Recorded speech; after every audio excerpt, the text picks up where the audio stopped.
Un rythme ou encore des pas des danses, le mbalakh, ce genre musical a su transcender différentes générations. Il est ainsi devenu un patrimoine culturel du Sénégal.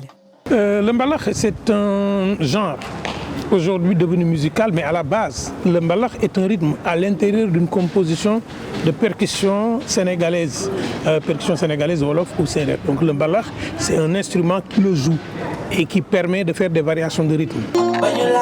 Les jeunes artistes tiennent aujourd'hui le flambeau. Ces derniers tentent de s'ouvrir à d'autres genres musicaux tout en préservant les racines du mbalakh. De Youssou N'Dour, des autres artistes qui étaient là, donc j'écoutais du tout. Et avec le mbalakh, c'est une variété par rapport à ce qui se passe. Donc comme tout autre style de musique, on a juste besoin d'adapter les styles de musique au fur du temps.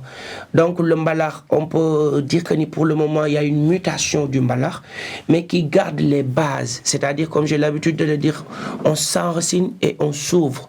On garde nos bases, nos percus, l'essence même qui fait le mbalakh. Avec l'évolution, avec le temps, on a besoin d'adapter le mbalakh par rapport au contexte actuel. Et je me dis que donc l'idée c'est pas de dénaturer le mbalakh, mais l'idée c'est de garder les racines du mbalakh, mais de l'adapter par rapport à l'époque, quoi.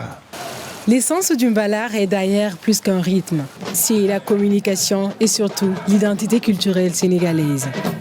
D'où l'appel de certains acteurs culturels à s'abreuver à la source de cette connaissance. On l'avait avec une maîtrise des pas, une compréhension de sa gestuelle, de plus en plus on le perd. Donc on est sur du mimétisme, des répétitions de pas. Mais il ne peut plus vous dire quel est le message de chaque pas, quel est le message de chaque rythme, qu'est-ce que cela veut dire. Et je pense que le grand travail aujourd'hui doit aller vers cela, un travail didactique qui permet de savoir ce qu'on danse, qu'est-ce que cela signifie.